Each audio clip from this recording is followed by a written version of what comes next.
astronomers have found so many supermassive black holes in a very early universe.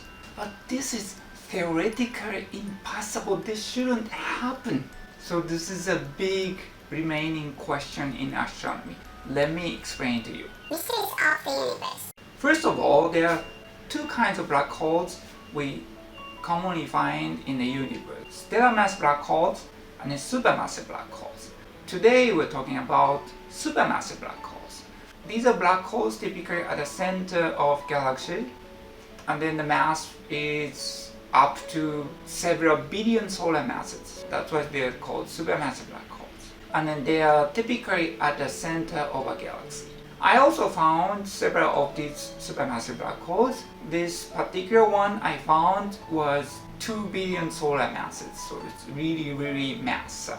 And then the problem here is that these billion solar mass black holes can be also found in the very early universe. Here, the age of the universe is 13.8 gigayears. And then those black holes we find these supermassive black holes 13 gigayears ago. That means the universe has created these supermassive black holes with billion solar masses in less than billion years. This is the problem. These supermassive black holes must have formed very quickly within 1 billion years. This is the source of the problem. If we think about how black holes grow, it eats masses. Because of the gravity, black hole attract things and then absorb things, and that's how black holes are going to grow bigger and heavier. For example, black holes are going to eat gas, dust, and sometimes maybe stars in the universe, and that's how black holes are going to grow and become massive.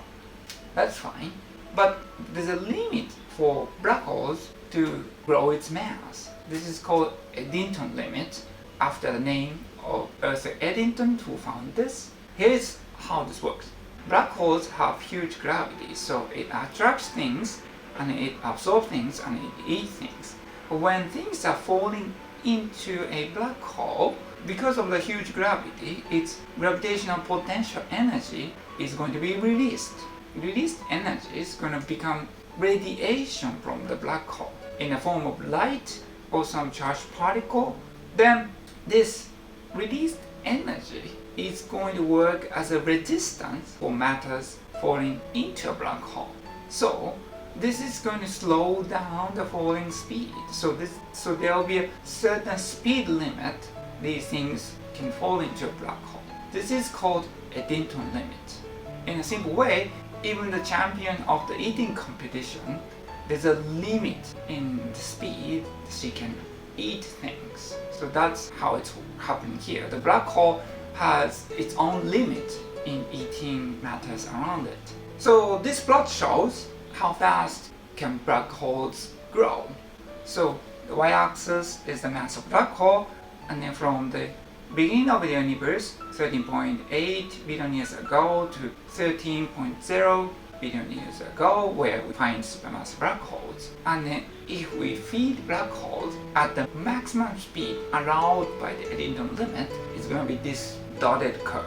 So black hole is going to eat things and then get heavier and heavier and heavier, and then after 1 billion years, it's going to become like 100,000 solar masses.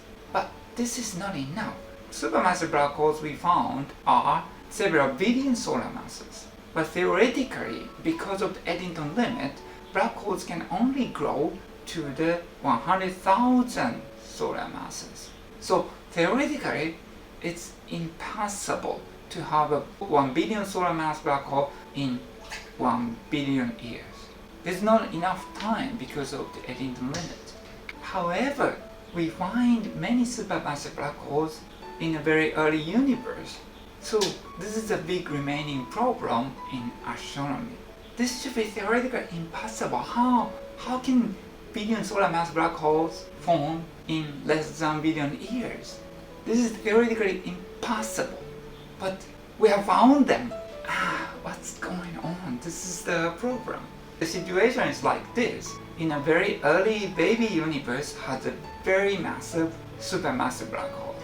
There was not enough time for this black hole baby to grow that mass up, theoretically. So that's the problem. While scientists are working hard to solve the mystery, there may be frequent mergers of black holes that speed up the growth of the black hole, or there may be turbulence. When things fall into a black hole, they can fall a little bit faster if there's a turbulence. We still don't know the final answer, but we're working hard, so maybe in the near future we might find a solution.